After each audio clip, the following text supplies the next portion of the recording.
ಸಾಧಿಸ್ಬೇಕಾದ್ರೆ ಇಷ್ಟೊಂದು ಪರಿಶ್ರಮ ಪಡಬೇಕಾಗ್ತದೆ.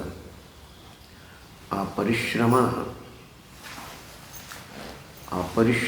ಅನ್ನುವಂಥದ್ದೇನಿದೆ, ಒಂದು ದೃಷ್ಟಿಯಿಂದ ಆ ಪರಿಶ್ರಮ ಆ ಒಂದು ಮೂಲ ತತ್ವದ ಮೇಲೆ ಆಗಂಥ ಆವರಣ ತೆಗೆಯೋದಕ್ಕೆ ಇದೆ ಹೊರತಾಗಿ ಆ ಮೂಲ ತತ್ವ ಅನ್ನುವಂಥದ್ದು ತನ್ನಿಂದ ತಾನೇ ಬೆಳಗ್ತಾ ಇದೆ, ಹೊಳಿತಾ ಇದೆ, ಥಳಿಸ್ತಾ ಇದೆ, ಎಲ್ಲಕ್ಕೂ ಚೇತನವನ್ನು ಕೊಡ್ತಾ ಇದೆ. ಪ್ರಯತ್ನ ಎಲ್ಲಿ ಮಾಡಬೇಕು ಅಂದರೆ ಅದ್ರ ಮೇಲೆ ಆವರಣ ಇದೆ. ಅದಕ್ಕೆ ಬೋರ್ ಮಿಷಿನ್ ದೃಷ್ಟಾಂತ ಮಣ್ಣು ಕಲ್ಲು ಏನು ನೀರಿನ ಮೇಲೆ ಮುಚ್ಚ ಅದನ್ನು ತೆಗಿಬೇಕಾಗಿದೆ. ನೀರು ಜಲಧಾರೆ ಕೆಳಗೆ ಹರಿತಾ ಅದು ಬರೋ ತನಕ ತೆಗಿಬೇಕಾಗಿದೆ. ಅದು ಬಂತಂದ್ರೆ ಜಲಧಾರೆನ ಬೋರ್ ಮಿಷಿನ್ ತಂದಾಕೊಳ್ಳೋಂಗಿಲ್ಲ, ಅದರೊಳಗೇ ಇದೆ. ಹಾಗೆ ಸಾಧಕ ಯಾವ ರೀತಿಯಿಂದ ಪ್ರಯತ್ನ ಮಾಡಬೇಕು, ಅದಕ್ಕೆ ಅನೇಕ ರೀತಿಯಿಂದ ಪ್ರಲೋಭನೆಗಳು ಬರ್ತಾವೆ. ಯಾವತ್ತಿನೊಳಗೆ ಸಾಧನೆ ಮಾಡುವತ್ನೆ ಅರ್ಥಾತ್ ಸಾಮಾನ್ಯವಾಗಿ ಒಂದು ವಿಚಾರ ಮಾಡೋಕ್ಕೆ ತನಗೆ ಬೇಕಾದಂಥ ವೈರಾಗ್ಯ, ಆ ವೈರಾಗ್ಯ ಹಿಂದಿದ್ದಂಥ ವಿವೇಕ ಗಟ್ಟಾತು ವೈರಾಗ್ಯ ಬರ್ತದೆ.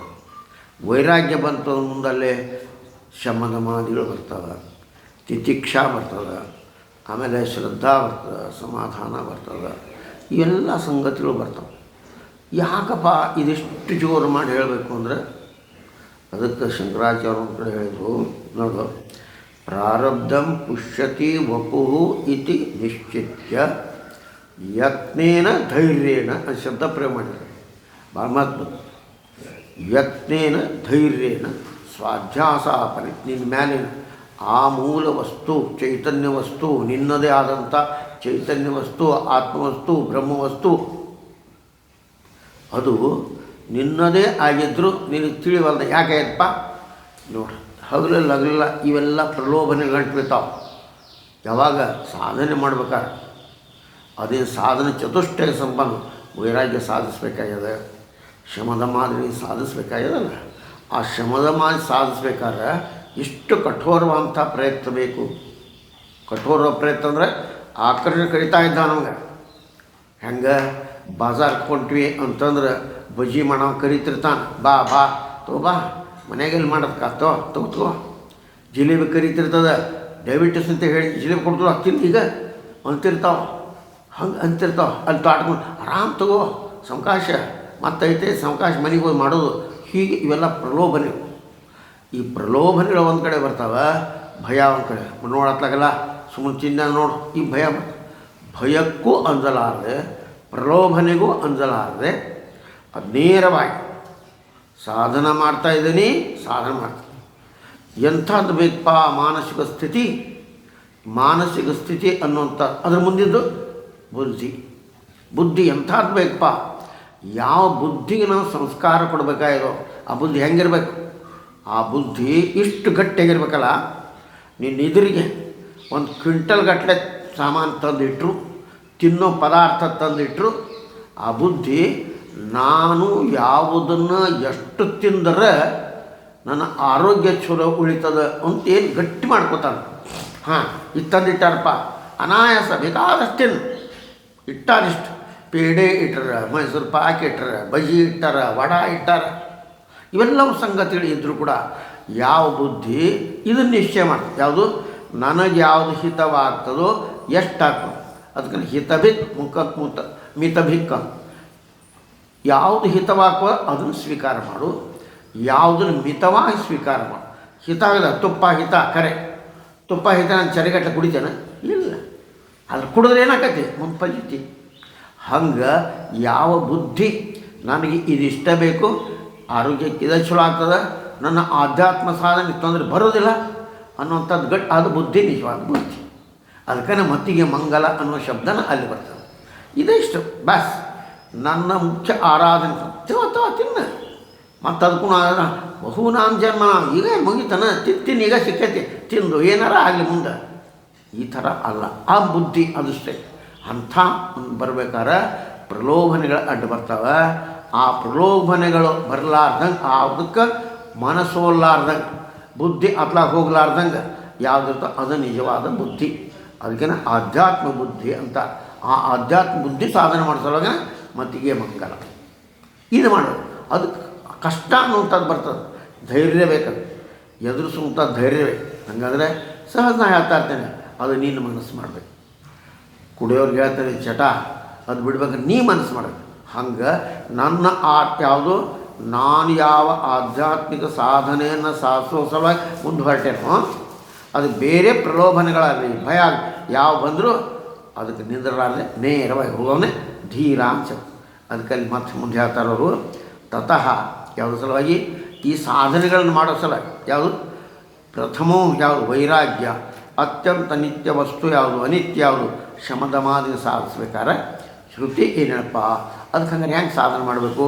ತತಃ ಶ್ರುತಿ ತನ್ಮನನಂ ಸತತ್ವಂ ಧ್ಯಾನಂ ಚಿರಂ ನಿತ್ಯ ನಿರಂತರಂ ಮುನೇಹೇ ತಥೋ ವಿಕಲ್ಪಂ ಪರಮೇತ್ಯ ವಿದ್ವಾನ್ ಇಹೈವ ನಿರ್ವಾಣ ಸುಖಂ ಸಮೃಚ್ಛತಿ. ಚಂದನ ಶ್ಲೋಕ ಇದೆ. ಅರ್ಲೇನತ್ತಪ್ಪ, ಹಂಗಾರೆ ನೀ ಶಮದ ಮಾನಸಗಳು ಮಾಡಿದ್ಮೇಲೆ ಗುರುಮುಖದಿಂದ ವೇದಾಂತ ವಾಕ್ಯ ಶ್ರವಣ, ಅದನ್ನು ಮನನ, ಆಮೇಲೆ ನಿತ್ಯ ಸತತ ಮಾಡುವಂಥ ಆತ್ಮೈಕ ಚಿಂತನೆ, ಸತತ ಆತ್ಮೈಕ ಚಿಂತನ, ಇದು ಭಾಳ ಮಾತು. ಇವು ಮುನಿಗೆ ಸಾಧನಗಳು. ಇವು ಭಾಳಷ್ಟು ಸಾಧನಗಳಪ್ಪ ಇವು. ಅನಂತರ ವಿದ್ವಾಂಸನಾದ ಮುನಿಯು ಶ್ರೇಷ್ಠವಾದ ನಿರ್ವಿಕಲ್ಪ ಸಮಾಧಿಯನ್ನು ಹೊಂದಿ ಬದುಕಿರುವಾಗಲೇ ನಿರ್ವಾಣ ಸುಖ ಅನುಭವಿಸ್ತಾನೆ. ಸತ್ತಿಂದಲ್ಲ, ಯಾನಿಕಾದ ಹುಟ್ಟ ಸತ್ತಿಲ್ಲ, ಸ್ವರ್ಗ ಕಂಡಿಲ್ಲ, ಹಂಗಲ್ಲ. ಈ ಜನ್ಮದೊಳಗನೆ ಯಾಚಿ ದೇಹಿ ಯಾಚಿ ಡೋಳ ಸಮರ್ಥರಾಗ ಇಲ್ಲೇ ಇದಕ್ಕೆ ಸಾಧಿಸ್ತೀವಿ. ಸತ್ಮೇಲೆ ಅಲ್ಲ, ಮೋಕ್ಷ ಸತ್ಮೇಲೆ ಪಡ್ಕೊಳ್ಳೋದಲ್ಲ, ಸ್ವರ್ಗಾದಿಗಳು ಸತ್ಮೇಲೆ ಸೂಕ್ಷ್ಮ ದೇಹದಿಂದ ಹೋಗಿ ಅವಾಗ ಸಿಗ್ತಾವೆ. ಇದು ಹಂಗಲ್ಲ, ಈಗನೇ ಇದು ಮಾಡ್ಕೊಳ್ಳಿಕ್ಕೆ ಸಾಧ್ಯದ. ಆಮೇಲೆ ಈ ಶ್ಲೋಕದೊಳಗೆ ಆತ್ಮಾನ್ವೇಷಣೆಗೆ ಹೊರಟಿರೋ ಸಾಧನ, ಆತ್ಮದ ಅನ್ವೇಷಣೆ ಅಂದರೆ ಹೇಗಿದೆಪ್ಪ ತಿಳ್ಕೋಬೇಕು ಅಂತ ಹೊರಟಂಥ ಸಾಧಕ ತನ್ನ ಗುರಿನ ಮುಟ್ಟಿಸೋ ಯಾವ ಕ್ರಮ ಅನುಸರಿಸ್ಬೇಕಪ್ಪ ಅದು ಹಂತವಾಗಿ ಅಟ ಒಂದೊಂದು ಮೆಟ್ಲಾಗಿ ಶಂಕರಾಚಾರ್ಯ ವ್ಯವಹಾರ ಅದು ಹೇಳ್ತಾರೆ. ವಿಷಯಾಸಕ್ತಿಯನ್ನು ಸಾಕಷ್ಟು ದಮನ ಮಾಡಿ, ಇದು ದೊಡ್ಡ ಕೆಲಸ. ಯಾಕೆ ಅನೇಕ ಜನ ತಿನ್ಕೊತ ಬಂದೈತೆ, ಕಬ್ಬ ಮೇಲೈತೆ ಇರಿಬೇಡ, ಸಕ್ರಿನ ಮೇಲೈತೆ ಸಕ್ರೆ ತಿನ್ನಬೇಡ, ಪೇಡ ಅಲ್ಲ ಏನು ಬಾಗಿಬೇಕು ಹಂಗೆ. ಇದು ಒಂದು ಅನ್ಸಬಾರ್ದು, ಅದಕ್ಕೆ ಸಾಕಾಗವಲ್ದು.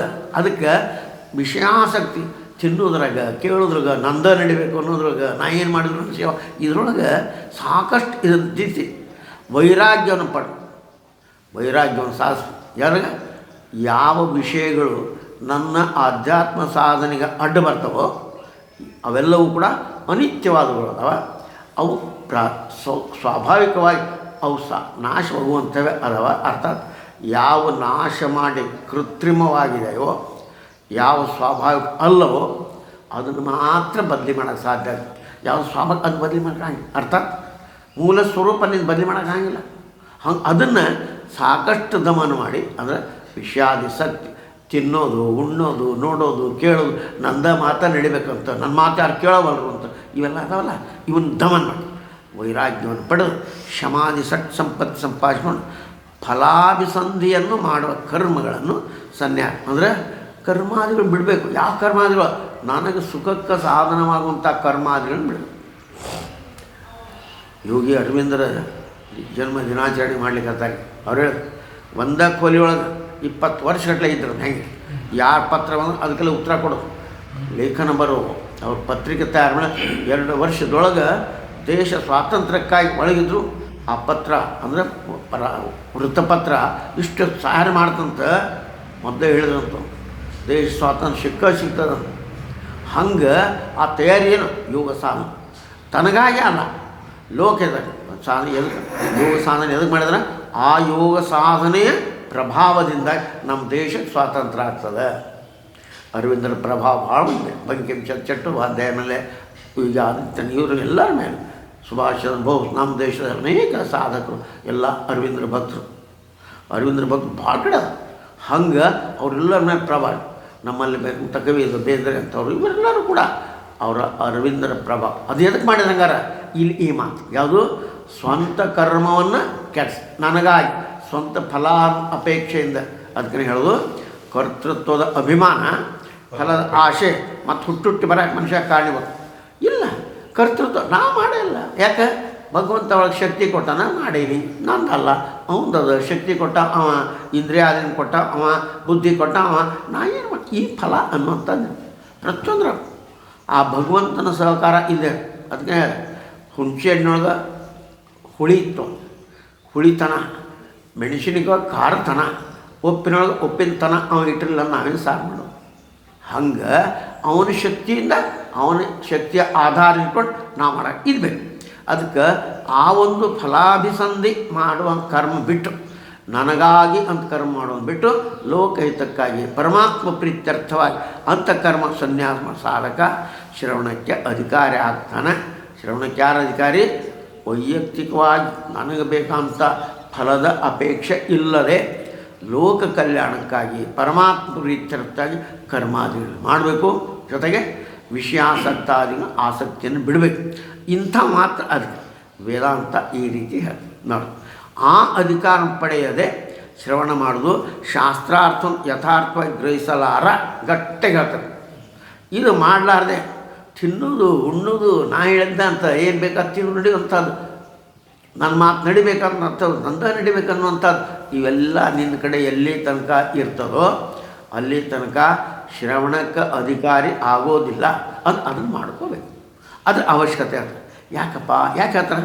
ಶಾಸ್ತ್ರ ಯಾಕೆ ಇದನ್ನು ಹೇಳಕತ್ತಾರಪ್ಪ, ಇವ್ನು ಯಾಕೆ ಬಿಡ್ಬೇಕಂತ ಹೇಳಕತ್ತಾರಪ್ಪ? ಇದನ್ನು ಮಾತು. ಯಾಕಂದರೆ ಅತೀಂದ್ರಿಯ ವಿಷಯ ಯಾವುದು? ಈ ಇಂದ್ರಿಯಗಳಲ್ಲ. ಈ ಜ್ಞಾನ ಕಣ್ಣು ಕಿವಿ ನಾಲಿಗೆ ಈ ಬುದ್ಧಿ ಅಲ್ಲ. ಈ ಇಂದ್ರಿಯ ದಾಟಿ ಅಂದರೆ ಶಬ್ದಗಳೇ ಸಾಕಷ್ಟು ಅರ್ಥ ಬಹಳ ನೋಡಿ. ಅರ್ಥಂತ ಏನು ಶಬ್ದ ಇರ್ತ ಕರೆಕ್ಟಾಗಿ ಅದು ತಿಳ್ಕೋಬೇಕು, ಅದರಲ್ಲಿ ಬೇರೆ ಇರೋಂಗಿಲ್ಲ. ನಮ್ಮ ಭಾಷಾ ಇಂದ್ರಿಯ ಗೋಚರ ಸ್ಪಷ್ಟ ಬರ್ತವಲ್ದು. ಇಂದ್ರಿಯ ಮನಸ್ಸು ಬುದ್ಧಿಗಳು ಮೀರಿದಂಥ ವಸ್ತು ವಿವರಿಸಲಾರದು. ಶಬ್ದಗಳು ಹೆಂಗಿರ್ತಪ್ಪ ನಮ್ಮ ನಾ ಏನಾರ ಶಬ್ದ ಪ್ರಯೋಗ ನಿಮಗೆ ಅನುಭವ ಆಯ್ತದು ಅಂಥ ವಿಷಯಗಳು ನಿಮಗೆ ತಿಳಿತಾವೆ. ತಿಳ್ಕೊಂಡ್ರಿ. ಒಂದು ನಿದ್ದೆ ಅನ್ನೋ ವಿಷಯ ತಿಳ್ಕೊಂಡೆ ತಿಳಿಸ್ತೇನೆ ಅಂತ ತಿಳ್ಕೊ. ನಿದ್ದೆ ಅಂತ ನಾ ಶಬ್ದ ಪ್ರಯೋಗ ಮಾಡಿದಾಗ ನಿದ್ದೆ ಅನುಭವ ನಿಮಗದ, ಅದರ ನಿದ್ದೆ ಅಂದಾಗ ತಿಳಿತೈತಿ ನಿಮಗೆ. ಎಚ್ಚರದ ಅನುಭವದ ಎಚ್ಚರದ ವಿಷಯ ತಿಳಿಸ್ತೈತಿ. ಆಮೇಲೆ ಕನಸಿನ ಅನುಭವದ ಕನಸು ತಿಳಿತೈತಿ. ಆದರೆ ಈ ವಿಷಯ ಅದಲ್ಲ, ಯಾವುದು ಬ್ರಹ್ಮಜ್ಞಾನದಲ್ಲ. ಈ ಸಾಮಾನ್ಯ ಬುದ್ಧಿಗೆ ನಿಲುಕಲಾರಂಥದ್ದು. ಈ ಬುದ್ಧಿ, ಈ ಕಣ್ಣು ಈ ಕಿವಿ ಇದಕ್ಕೆ ನಿಲುಕಲಾರಂಥದ್ದು.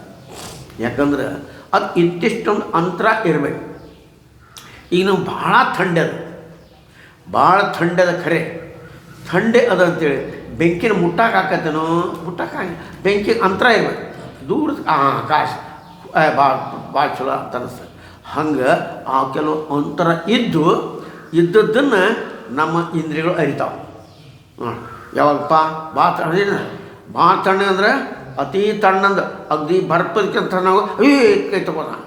ನಮ್ಮ ಇಂದ್ರಿಯಗಳೇನೋ ಕೈ ಅನ್ರಿ, ಕಾಲನ್ರಿ, ಕಣ್ಣನ್ರಿ, ಕಿವಿಯದಿ ಇವೆಲ್ಲ ತೊಗೊಳ್ರಿ ಒಂದು ಸ್ವಲ್ಪ ಅಂತರ ಕಾಯ್ಕೋತಾವೆ. ಅಗ್ದಿ ಹತ್ತಿರ ನಡೆಯ ಒಂದು ವಸ್ತು ನೋಡ್ಬೇಕಾಗಪ್ಪ, ಇದನ್ನು ನೋಡ್ಬೇಕಾಯ್ತು ನಾನು ಅಥವಾ ಅಕ್ಷರ ತಿಳ್ಕೊಬೇಕಾಯ್ತು ಅಂದ್ರೆ ಒಂದಿಷ್ಟು ದೂರ ಹಿಡಿಬೇಕು. ಅತಿ ದೂರ ಅದು ಕಾಣಂಗಿಲ್ಲ. ಪಕ್ಷಾರಣ ವಿಮಾನ ನೋಡ್ತೇವೋ ಅಲ್ಲಿ ಹೊಟ್ಟೆತೋ ಅದಕ್ಕಿಂತ ನೋಡಿ ವಿಮಾನ ಇಲ್ಲ ಅಂತಲ್ಲ, ವಿಮಾನ ಹಾರೋದಿಲ್ಲ ಅಂತಲ್ಲ, ಆದ್ರೆ ನಮ್ಮ ಕಣ್ಣಿಗೆ ಕಾಣಂಗಿಲ್ಲ. ಅದು ತಿಳ್ಕೊಡ್ರಿ. ಹಿಂಗಾರೆ ಹತ್ತಿರ ಅಂತಂದ್ರೆ ಹಂಗಾರೆ ಕಣ್ಣದ ಈ ಅಕ್ಷರ ಒಳಗೆ ಹಾಕಿದ ಹಾಳೆ ನಿಂತ ಇಲ್ಲ ಅಂದ್ರೆ ಇಷ್ಟಿತ್ತು ಅಂತರ ಇದೆ. ಅಂದ್ರೆ ನಮ್ಮ ಕಣ್ಣುಗಳಿಗೆ ನಮ್ಮೆಲ್ಲ ಇಂದ್ರಿಯಗಳಿಗೆ ಹೊರಗಿನ ವಿಷಯ ನೋಡುವಂಥದ್ದದ ಮತ್ತು ಅವು ಇಂತಿಷ್ಟು ಅಂತರದ. ಆದರೆ ಈ ವಿಷಯ ಹೆಂಗದಪ್ಪ, ಅದು ಆತ್ಮಜ್ಞಾನದ ವಿಷಯ, ಅದು ನಿನ್ನದೇ ಅದ, ನಿನ್ನ ಸ್ವರೂಪದ. ಅದನ್ನು ತಿಳಿಸೋ ಸಲುವಾಗಿ ಅದನ್ನು ತಿಳ್ಕೊಳಕ್ಕೆ ಸೂಕ್ಷ್ಮ ಅಂತ ಬೇಕು. ಅಂದರೆ ಈ ಸ್ವಾಭಾವಿಕವಂಥ ಇಂದ್ರಿಯಗಳಿಗಿರುವಂಥ ಶಕ್ತಿ ಸಾಧನೆ. ಅದಕ್ಕೇನು ಮಾಡಬೇಕು? ಸೂಕ್ಷ್ಮ ಬುದ್ಧಿ ತೊಗೋಬೇಕು. ಅದಕ್ಕೆ ಋತಂಬರ ಪ್ರಜ್ಞೆ. ಆ ಪ್ರಜ್ಞೆ ಬರ್ಬೇಕಾದ್ರೆ ಹೊರಗಿನವೆಲ್ಲ ತೆಗೆದು ಹಾಕಬೇಕು. ತಿನಿಸು ಉಣಿಸು ಲೋಕ ಮಜಾ, ತನಗೆ ಮಜಾ ಇರ್ಬೇಕು. ತಾನೇನು ಹೇಳಿದ್ದದ ಖರೆ ಏನು ಚಲೋ ಅನ್ಬೇಕು. ಇಲ್ಲಕ್ಕೆ ಗುರ್ರಂತೆ ಅದು ಈ ರೀತಿ ಅವು ಬಿಟ್ಟಾಗ ಶ್ರವಣಕ್ಕೆ ಅಧಿಕಾರಿ ಆಗ್ತಾನೆ. ಈ ಶಬ್ದ ಇಲ್ಲಿಕ್ರೆ ಅಧಿಕಾರ ಆಗಂಗಿಲ್ಲ. ಅದಕ್ಕೆ ಮನಸ್ಸು ಒಂದು ಮೀರಂಥ ವಸ್ತು ನನ್ನ ಶಬ್ದ ವರ್ಣನ ಮಾಡಕ್ಕೆ ಆಗಂಗಿಲ್ಲ. ಅದಕ್ಕೆ ನಿದ್ದೆ ಗೊತ್ತದ, ನಿದ್ದೆ ಅರಿತೋತೀರಿ. ಖಾರ ಅಂತ ಗೊತ್ತದ, ಖಾರ ಅರಿವು ಮಾಡ್ಕೋತೀರಿ. ಖಾರ ಅಂತ ಶಬ್ದ ಪ್ರಯೋಗ ಮಾಡಿ, ಸಿಹಿ ಅಂತ ಶಬ್ದ ಪ್ರಯೋಗ ಮಾಡಿಕೊಳ್ಳೆ ಸಿಹಿ ಹಿಂಗೆ ಪಾಸಿ ಅಂತ ಅರಿಕೋತೀರಿ. ಆದ್ರೆ ಬ್ರಹ್ಮತತ್ವವನ್ನು ಗುರು ಮಾತಾಡ್ತಾನೆ ಅಂತ ತಿಳ್ಕೊಬೇಕಾರೆ ಅಂಥ ಸೂಕ್ಷ್ಮವಂಥ ವಿಷಯದು ಸೂಕ್ಷ್ಮ ಪ್ರಜ್ಞಾ. ಅದಕ್ಕೆಂತ ಋದಂಬರ ಪ್ರಜ್ಞಾ ಅಂತ, ಅದು ಅತೀಂದ್ರಿಯ ಅಂತ ಶಬ್ದ ಪ್ರಯೋಗ ಮಾಡಿ. ಈ ಸಾಮಾನ್ಯ ಇಂದ್ರಿಯಗಳಿಗಿರುವಂಥ ಶಕ್ತಿ ಈ ಸಹಜ ವಿಚಾರ ಮಾಡಿ. ಈ ಕಣ್ಣಿಗೆ ಶಕ್ತಿ ಅದ, ಅದು ಈ ಕಣ್ಣಿಗೆ ಈಗ ಕಳ್ಕೊಂಡದು ಯಾವುದನ್ನು ನೇರವಾಗಿ ನೋಡೋದನ್ನು ಕಳ್ಕೊಂಡು ಅದಕ್ಕೇನು ಬೇಕಾಗತ್ತೆ ಈ 40 ಅನ್ನೋದು ಬೇಕು. ಹಂಗೆ ನಮ್ಮ ಇಂದ್ರಿಯಗಳಿಗೆ ಸಾಮಾನ್ಯವಾಗಿ ತಿಳ್ಕೊಳ್ಳೋಂಥ ಶಕ್ತಿ ಅದ. ಮತ್ತು ಆ ವಸ್ತು ಯಾವುದು ಬ್ರಹ್ಮ ವಸ್ತು ನೀವು ತಿಳ್ಕೋಬೇಕು ಅಂತಂದರೆ ಅತೀಂದ್ರಿಯ ಶಕ್ತಿ, ಅರ್ಥಾತ್ ಆ ಕಣ್ಣನ್ನು ಸೂಕ್ಷ್ಮ ಹೆಂಗೆ ಇದಕ್ಕೆ 40 ತಂದೆಯೋ ಹಂಗೆ ಅದಕ್ಕೆ ಅಂತ ತರಬೇಕು. ಅದಕ್ಕೆ ಪರಿವರ್ತಂತ ಸೂಕ್ಷ್ಮ ಬುದ್ಧಿ ಅಂತಾರೆ. ಆ ಬುದ್ಧಿ ನಮಗಲ್ಲ, ಅದು ಇವು ತಾನೇ ಬರ್ತದೆ. ಈ 40 ಹೊರಗಿಂದ ಬಂದ ಮಾರಂಗಿಲ್ಲ, ಹಂಗೆ ಬರ ಅದು ನೀನೇ ಮಾಡು. ಅದು ಹೆಂಗೆ ಮಾಡ್ಕೋಬೇಕು, ವಿಷಯ ದೂರ ಸರಿಸಿ ಆ ಕಣ್ಣಿನ ಶಕ್ತಿ ಬರ್ತದೆ. ಯಾವುದೇ ವಿಷಯ ಒಂದು ಶಕ್ತಿ ಅನ್ನುವಂಥದ್ದು ಬರ್ಬೇಕಾದ್ರೆ ಸಂಯಮ ಮಾಡಿದಾಗ ಬರ್ತದೆ. ಸಂಯಮ ಮಾಡಿರಿ ಅದಕ್ಕೆ ಶಕ್ತಿ ಬರ್ತದೆ. ನೋಡಿ, ನಾಲಿಗೊಂದು ಶಕ್ತಿ ಬರ್ತದೆ. ನಾಲಿಗೆ ಚುಪ್ ಸಾಧನ ಮೌನ ಅದಕ್ಕೆ ಮಾಡ್ತಾರೆ, ಅದು ಶಕ್ತಿ ಬರ್ತದೆ. ತಿಳ್ಕೊಡ್ರಿ, ಮಹಾಭಾರತದೊಳಗೆ ಒಂದು ಘಟನೆ ಬರ್ತದೆ, ಒಂದು ಚಿತ್ರ ಬರ್ತದೆ. ಯಾವಾಗ ಗಾಂಧಾರಿಗೆ ಗೊತ್ತಾಯ್ತು ನನ್ನ ಗಂಡ ಆಗ ಅದಾನಿವ ಅವನು ಧೃತರಾಷ್ಟ್ರ, ಅವನಿಗೆ ಕಣ್ಣಿಲ್ಲ ಅಂತ ಗೊತ್ತಾದ್ಕೊಳ್ಳಿ ಕಣ್ಣು ಪಟ್ಟಿ ಕಟ್ಕೊಂಡ್ಲಂತೈತಿ. ಎಲ್ಲ ಮಾಡ್ತಾಯಿದ್ಲು, ಕಣ್ಣು ಪಟ್ಟಿ ಕಟ್ಟಿಕೊಂಡು. ನನ್ನ ಗಂಡನಿಗೆ ನೋಡುವ ಅರ್ಥಾತ್ ಆ ಶಕ್ತಿ ಇಲ್ಲ, ನನಗೆ ಆಗಬೇಕು. ಕಣ್ಣು ಇದ್ದರೂ ಕಣ್ಣು ಮುಚ್ಕೊಂಡ್ಲಂತೈತಿ, ಕಣ್ಣು ಮುಚ್ಕೊಂಡು. ಆದ್ರೆ ಧರ್ಮಭೀರು ಯಾವಾಗಲೂ ಧರ್ಮದಂತೆ ನೋಡ್ಕೊಳಕ್ಕೆ. ತನ್ನ ಮಕ್ಕಳು ತಪ್ಪಂತಿಲ್ಲ. ಗಂಡಿಗೆ ಹೇಳ್ತು, ನೀವು ಅವ್ರನ್ನ ಬಾಲ ಬಿಡಬೇಡ್ರಿ, ನೋಡಿ ಅವ್ರು ಹೇಳ್ದಂಗೆ ಕೇಳಬೇಡ್ರಿ, ಅದು ತಪ್ಪು ಹೇಳ್ತಾರೋ ನಿಷ್ಠುರವಾಗಿ ಹೇಳ್ರು. ನಮ್ಮನ್ನು ಕುಲ ನಾಶ ಮಾಡೋಕೆ ಬಂದಾನ ಅವ್ರಿಗೆ, ಹಂಗೆ ತಿಳ್ಕೊಬೇಡ. ಇದನ್ನು ಗಟ್ಟಿ ಹೇಳಿ ಇವು ಎರಡನ್ನ ಪಾಲನೆ ಮಾಡಿದ್ರೆ ಶಕ್ತಿ ಅಂತ ಬಂತ್ರಿ ಈಕಿಗೆ. ಅದ್ಭುತ ಶಕ್ತಿ. ಎಂಥ ಶಕ್ತಿ! ಒಂದು ಸ್ವಲ್ಪ ಕಣ್ಣು ತೆಗೆದು ನೋಡಿದ್ರೆ ಆ ದುರ್ಯೋಧನ ಎಲ್ಲ ಅಂಗ ವಜ್ರಕಾಯ ಆಗುವಂಥ ಶಕ್ತಿ ಬರ್ಬೇಕು. ಏನು ಮಾಡಿದ್ರು, ಕಟ್ಕೊಂಡಿದ್ಲಲ್ಲ ಅದು. ಹಂಗೆ ನಮ್ಮ ಇಂದ್ರಿಯ ಸಂಯಮ ಇದು ಕಾಳಜಿನೇ ಇಲ್ಲ ನಮ್ಗೆ. ಎಲ್ಲಿ ಸಂಯಮ ಚಿಂದೆ ಎಷ್ಟು ಚಿಂದೆ ಆಯ್ತೋ ಅದರ ಉಡಾಗೆ, ಎಷ್ಟು ಜನ ಏನು ಚಿಂದ ಬಂದೈತೋ ಏನೋ ಅದರ ಉಡ ನಂದ ನಡಿಬೇಕು. ನಾ ಏನು ಮಾಡ್ತಾ ಅದ ಕರಿ ನನ್ನ ಬಗ್ಗೆ ನನ್ನ ವಿರುದ್ಧ ಯಾರು ಇದೆಲ್ಲ ಆಯ್ತಲ್ಲ ಜನ್ಮ ಎತ್ತಬೇಕು. ಅದು ಸಂಯಮ ಶಾಂತತೆಯನ್ನು ಕಾದು ಹಂಗೆ ನಾವು ಕಾಡ್ಕೊಂಡಾಗ ನಿನ್ನ ಶಕ್ತಿ ಎಂಥದ್ದು ಬರ್ತದೆ, ಅಂಥ ಸೂಕ್ಷ್ಮ ಅಂಥ ವಿಷಯಗಳನ್ನು ಗ್ರಹಣ ಮಾಡುವಂಥ ಸಾಮರ್ಥ್ಯ ಅದಕ್ಕೆ ಬರ್ತದೆ. ಅದಕ್ಕೆ ಇಲ್ಲಿ ನಾವು ಬರೀ 40 ಉದಾಹರಣೆ ಕೊಟ್ಟೆ. ಅದಕ್ಕೆ ಆ ಬುದ್ಧಿ ಸಂಯೋಗ ಎಂತ ಬೇಕು. ಅದಕ್ಕೆ ಭಗವಂತ ವಿಶ್ವರೂಪ ದರ್ಶನ ಮಾಡಿಸ್ಪ ಕೃಷ್ಣ ಅಂದ ಕೂಡಲೇ ಕೃಷ್ಣನ ಮೇಲೆ ಅವಗೂ ಮೋಹ ಪ್ರೀತಿ ಕೊಟ್ಟ ಬಿಟ್ಟ. ನೋಡ ಅಂದ, ತೋರಿಸಿಬಿಟ್ಟ. ಅಯ್ಯಯ್ಯಪ್ಪ ಅಂದ, ನೋಡೋದು ಕಾಣೋ ಒಂದು ದಿರ್ಕ ತಿಳುವದು. ಏನು ಮಾಡ್ಬೇಕು ಅದಕ್ಕೆ? ಅಲೋ ತಮ್ಮ ಹಂಗಲ್ಪ, ಅದು ಇಲ್ಲ ಹಿಂಗಿರ ಹಂಗಿಲ್ಲ. ದದಾಮಿ ದಿವ್ಯ ಚಕ್ಷು. ಭಗವಂತ ಅವನಿಗೆ ದಿವ್ಯ ಚಕ್ಷುವನ್ನು ಕೊಟ್ಟ. ಅರ್ಥಾತ್ ಅದನ್ನು ನೋಡುವಂಥ ಆ ಒಂದು ವಿಶ್ವರೂಪ ದರ್ಶನ ಮಾಡ್ಕೊಳ್ಳೋ ಸಾಮರ್ಥ್ಯವನ್ನು ಬೇಕು. ಹಾಗಾಗಿ ಇಲ್ಲೇ ಆತ್ಮತತ್ವ ಅಂತ ತಿಳ್ಕೊ. ನಮ್ಮ ಸೂಕ್ಷ್ಮತೆ ಏನು ಮಾಡೋದು ನಮ್ಮ ಕೈ ಒಳಗೆ. ಮನುಷ್ಯನಿಗೆ ಇರುವಂಥ ದೊಡ್ಡ ಲಾಭ, ಮನುಷ್ಯ ಜನ್ಮದೊಳಗೆ ಇರುವಂಥ ದೊಡ್ಡ ಲಾಭ ಬೇರೆ ಯಾವಕ್ಕಿಲ್ಲ, ಪಶು ಪ್ರಾಣಿಗಳಿಗಿಲ್ಲ. ಅದಕ್ಕೆ ಉಪಯೋಗ ಮಾಡಿಕೊಳ್ಳೋ. ಬರೀ ಎಷ್ಟು ತಿಂದಿದ್ದು, ಎಷ್ಟು ಜನ್ಮವಾಗಿ ಏನು ತಿಂದಿದ್ದು, ಎಷ್ಟು ಜನ್ಮವಾಗಿ ಏನು ಮಾಡಿದ್ದು ಬಿಡೋದಿಲ್ಲ ಅಂತ ಹೇಳ್ತಾರೆ. ಅದಕ್ಕೆ ಕಾಮಾದಿಗಳು ಅನೇಕ ಜನ್ಮ ಕೊಟ್ಟು ನಿಜಗೊಂಡ್ರೆ ಹಿಂಗೆ ಇದು ಒಂದು ಜನ್ಮ ಇದಕ್ಕೆ ಕೊಡಕ್ಕಲ್ಲಿ ಅಂತ ಬೈತಾರೆ. ನಮ್ಗೆ ಆ ಬೈಗಳು ಹತ್ತೋದೇ ಇಲ್ಲ. ನಮ್ಮ ಚರ್ಮ ಗಟ್ಟಿಬಿಟ್ಟದೆ, ಹೊಡೆದ್ರೆ ಹತ್ತೋದು, ಬೈದ್ರೆ ಹತ್ತೋದು, ಏನು ಮಾಡೋದು ಹತ್ತೋದಲ್ಲ. ಅದು ನಮ್ಗೆ ಇರೋದು ಬಿಡ ಹೊಡಿತಾನೆ ನಾವು. ಹಂಗೆ ತಿನ್ನಕ್ಕೆ ಸಿಗ್ತೈತಿಲ್ಲೋ ಅದಕ್ಕೊಂದು ಉದಾಹರಣೆ ಕೊಟ್ಟು ಬಹು ನಮ್ಮ ಜನ್ಮ ಒಂದೇ ಜನ್ಮಾಗಿಲ್ಲ. ಈ ಜನ್ಮ ಚಿನ್ನ ಎತ್ಕೋ ಇಂಥ ಎಷ್ಟು ಜನ್ಮ ಮುಗಿಯವನ ಹಂಗೆ ಮಾತು ಹೋಗ್ತೈತಿ. ಹಂಗೆ ಅಲ್ಲಿ ವೇದಾಂತ ಇಲ್ಲೇ ಸಾಧ್ಯತೆ ಹೆಂಗಪ್ಪ, ಬುದ್ಧಿಗೆ ಮೀರಂಥ ವಸ್ತು ಯೋಚಕ ಅಂತ ಅದನ್ನು ಗುರು ಉಪದೇಶ ಮಾಡ್ತಾನಂದ್ರೆ ತಿಳ್ಕೊಳ್ಳೋಂಥ ಸಾಮರ್ಥ್ಯನೂ ಬೆಳೆಸ್ಬೇಕಾರೆ ಆ ಬುದ್ಧಿಗೆ ಅದಕ್ಕೆ ಮತಿಗೆ ಮಂಗಲ ಮಾಡಬೇಕು. ಅದು ಸಜ್ಜನ ಸಂಘ ಅವ್ರಿಗೆ ಪಡ್ಕೋಬೇಕು. ನಾವು ಅದನ್ನ ತಿಳ್ಕೊಬೇಕು. ಅನೇಕ ಸಂಘ ಅಂತಂದ್ರೆ ಪಾತ್ರೆ ಭಾಳ ದಿವಸ ಆತ್ರಿ ದಿನ ಶಾಸ್ತ್ರ ಊಟ ಮಾಡ್ತೀವಿ, ಮಕ್ಕಳು ಹೊತ್ತಿ ಮಕ್ಕಳು ಅಲ್ಲ. ಆ ರೀತಿ ಆ ಮಿತಿಯೊಳ ಶಬ್ದ ಆತ್ಮ ಕಠಿಣ ಜವಾಬ್ದಾರಿ ಎಂಥ ದೊಡ್ಡ ಜವಾಬ್ದಾರಿ ತೊಗೊಂಡವ್ರಿ ಶಾಸ್ತ್ರಗಳು ಉಪನಿಷತ್ತುಗಳು. ಅದನ್ನ ಹೇಳ್ತಾರೆ, ಎಂಥ ದೊಡ್ಡ ಜವಾಬ್ದಾರಿ ತೊಗೊಂಡ ನಮಗೆ ನಾವು ಹಿಂದೆ ಅನುಭವಿಸಲಾರದೆ ಇದ್ದಂಥ ಅನುಭವಿಸ್ದಂಗೆ ಬರಲಾರ್ದ ನಿತ್ಯ ಅನುಭವ ಮಾಡ್ಯದ. ಖಾರದ ಅನುಭವ, ಸಿಹಿ ಅನುಭವ, ಇವೆಲ್ಲ ಅನುಭವ ಮಾಡ್ಕೊಂಡೇವಿ. ಶಬ್ದ ನಮಗೆ ಹೇಳಕ್ಕೆ ಬರ್ತದೆ. ಆದ್ರೆ ಶಾಸ್ತ್ರಕ್ಕೆ ಅಂಥದ್ದಬ್ಬದ ನಾವು ಈವರೆಗೆ ಅನುಭವ ಮಾಡಿಕೊಳ್ಳದೇ ಇರುವಂಥ, ಅರ್ಥಾತ್ ತಿಳ್ಕೊಳ್ಳದೇ ಇರುವಂಥ ಅಂಥ ತತ್ವ ತಿಳಿಸ್ಕೋಬೇಕಲ್ಲ. ಹೆಂಗೆ ತಿಳಿಸ್ಬೇಕು ಅವು? ಎಂಥದ್ದು ಜವಾಬ್ದಾರಿ ಹೊತ್ತಾವ್ರಿ ಶಾಸ್ತ್ರಗಳು. ಅದನ್ನು ನಾವು ಗೌರವ ಕೊಡ್ಬೇಕಾಯ್ತು. ಏನು ಶಾಸ್ತ್ರ ಅಡ್ಡ ಉಡ್ಡ ಕತೆ ಯಾವುದು ಅಡಗತಿ ಹೇಳಿ ಮುಡಿಸ್ತೀವಿ ಅಲ್ಲ. ಅಡಗತಿ ಕಥೆಗಳನ್ನು ಹೇಳಿದ್ರೆ ಆ ವಿಷಯಕ್ಕೆ ಸಂಬಂಧಪಟ್ಟ ಅಂಥ ಜವಾಬ್ದಾರಿಯಿಂದ ಅವು ಶಾಶ್ವತ. ಈ ಸರಿಯಾದ ಹಿನ್ನೆಲೆ ಇಲ್ಲದೆ, ಹಾಗಾಗಿ ಅವ್ರ ಪ್ರಯತ್ನವನ್ನು ನಾವು ಹಿಂದೆ ಏನು ಇಲ್ಲದೆ ಇರುವಂಥ ಅಂದರೆ ಸರಿಯಾದ ಹಿನ್ನೆಲೆ. ಆ ಹಿನ್ನೆಲೆ ಅಂದರೆ ಶಮದಮಾದಿಗಳು, ವಿವೇಕಾದಿಗಳು, ಆಮೇಲೆ ತೀವ್ರವಾದಂಥ ಮುಮುಕ್ಷತ್ವ, ಇದು ಹಿನ್ನೆಲೆ ಬೇಸ್. ಅದು ಇಲ್ಲದೆ ಹೋದರೆ ಅವಾಗ ನಿನಗೆ ಹೆಂಗೆ ತಿಳ್ತೈತಿ? ಆ ಶಬ್ದ ಇಂಗಿತ ಅಪಾರ್ಥ ಮಾಡಿಕೊಳ್ಳೋ ಸಮಯ ಅವ್ರೊಂದು ಹೇಳಿ ಇವನು ತಿಳ್ಕೊಳ್ಳೋದು. ಅವ್ರು ಹೇಳ್ತಾರೆ ಒಂದು, ಯಾಕೆ ಆ ಶಕ್ತಿನೇ ಇಲ್ಲಲ್ಲ. ಏನಕ್ಕೆ ಎದಕ್ಕೆ ಅರ್ಥ ಮಾಡ್ಕೊಂಡು ಹಂಗೆ ಏನು ಮಾಡಿದ್ರು ವಿರೋಧಾರ್ಥನ. ಲೋಕಹಿತ ಮಾಡಿದ್ರು ಹಂಗೆ, ವಿರೋಧ ಪಕ್ಷ ಮೂತಿ ಏನೋ ಬೇಕಾದ್ರೆ ಮಾಡಲಿ, ಅವೇನು ಮಾಡ ಅನ್ನೋಂಥ ಭಾವ ಅನ್ನೇನು ಮಾಡ ಹಂಗೆ. ಆದ್ದರಿಂದ ವೇದಾಂತ ಆಸಕ್ತನ ಅಂತ ಸಾಧಕ, ವೇದಾಂತೊಳಗೆ ಆಸಕ್ತಿ ಐತಿ ಅಂತ ನಿನಗೆ ಗೊತ್ತಾಗ, ಅರ್ಥಾತ್ ಅಂಥವ ಅವಶ್ಯವಾಗಿ ಪೂರ್ವಭಾವಿ ಸಿದ್ಧತೆ ಅದು ತಯಾರಿ ಮಾಡ್ಕೊಂಡು ಹಂಗೆ ಅಂತ ಮಾಡು. ಗುರುವಿನ ಮೂಲಕವೇ ಶಾಸ್ತ್ರಾಧ್ಯಯನ ಮಾಡೋ ನಿಯಮವು ಅದರ ಮೇಲೆ ತಿಳಿಸುವ ಉದ್ದೇಶದಿಂದಲೇ. ಯಾಕಪ್ಪ ಯಾಕೆ ಹೇಳಿದ್ರಲ್ಲೇ? ಶಾಸ್ತ್ರದ ಗುರುಮುಖದಿಂದ ಕೇಳೋದು ಯಾಕೆ ಹೇಳಿದ್ರಲ್ಲೇ? ಅದಕ್ಕಿಂತ ಹೇಳಿದ್ರ ವಾಗ್ವೈಖರಿ ಶಬ್ದ ಝರಿ ಅಂತ ಹೇಳಿದ್ರೆ ಅದೇನು ವೇದಾಂತ ವಾಕ್ಯದ ಅರ್ಥಾತ್ ಆ ಪರಮಾತ್ಮ ತತ್ವವನ್ನು ಬ್ರಹ್ಮಜ್ಞಾನಾನ್ವೇಷಣ ಸ್ವಾತಂತ್ರ್ಯೇಣ ನ ಕುರ್ಯಾತ್ ಅಂತ ಅಪಿ ವಿದ್ವಾಂಸೋಪಿ ಭಾಳಷ್ಟು ಶಾಣೆ ಅದಿ. ನಾ ಭಾಳ ಎಮ್.ಎ ಕಲ್ತೀನಿ, BA ಮಾಡ್ಕೊಂಡೆ, ನನಗೆಲ್ಲ ಗೊತ್ತದ, ಸಾಹಿತ್ಯಾಭ್ಯಾಸ ಮಾಡೇನಿ ನಾನು, ಯಾವ ಪುಸ್ತಕ ನನಗೆ ಗೊತ್ತಾಗ್ತದೆ. ಅಲ್ಲಪ್ಪ, ಪುಸ್ತಕ ಏನು ಮಾಡ ಡಿಕ್ಷನರಿ ಗೊತ್ತೈತಿ, ಡಿಕ್ಷನರಿ ಹೇಳೋದಲ್ಲಪ್ಪ ನಿನಗೆ. ಅದನ್ನು ಅದು ಆ ಶಾಸ್ತ್ರ ಹಿನ್ನೆಲೆ ಗುರುಮುಖದಿಂದ ಕೇಳ್ಬೇಕು ಅನ್ನೋದು ಎದಕ್ಕೆ ಹೇಳ್ಯಾರಪ್ಪ? ಅದಕ್ಕೆ ಗುರುಮುಖ ಏನು ಹೇಳ್ತಾನೆ? ಶಾಸ್ತ್ರ ಏನು ಹೇಳೋದು, ಋಷಿ ವಾಕ್ಯ ಏನು ಹೇಳೋದು, ಶಾಸ್ತ್ರ ಬೇಕು ಅದ್ರ ರಹಸ್ಯಾರ್ಥ. ಅಂಥ ಜ್ಞಾನಿದ ಗುರು ತನ್ನ ಅನುಭವ ವೇದ್ಯವಾದ ತಿಳುವಳಿಕೊಂಡು ಅವ ಹೆಂಗೆ ಹೇಳ್ತಾನಪ್ಪ? ತಾ ಅನುಭವಿಸಿದಾನದನ್ನು ಆ ಅನುಭವ ಹೊಂದಿಸ್ಕೊಂಡು ಅದು ಸಹಾಯಕ. ಅನುಭವ ಹಿಂಗೆ ಆತಪ್ಪ, ನೀ ಹಿಂಗೆ ಮಾಡಪ್ಪ ಅಂತ. ಹ್ಯಾಂಗೆ ಸಣ್ಣ ಕೂಸುಗಳಿಗೆ ತಾಯಿ ತನಗೆ ಹೆಂಗೆ ಬೇಕು ಹಂಗೆ ಮೆತ್ತ ಮಾಡಿ ತಿನ್ನಿಸ್ತಾಳೋ, ಒಂದು ಸ್ವಲ್ಪ ದೊಡ್ಡವ ಆದಮೇಲೆ ಒಂದು ಸ್ವಲ್ಪ ಅದು ಮೆತ್ತ ಮಾಡಿ ತಿನ್ನಿಸ್ತಾಳೋ, ಮನೆ ಹಾಲು ಕುಡಿಸಿದ ಮೇಲೆ ಮೆತ್ತಂದು ಅದಕ್ಕಿಂತ ಮೊದಲು ಸ್ವಲ್ಪ ಬಿರಿಸಿ ಹಿಂಗೆಲ್ಲ ಕೊಡ್ತಾಳೆ.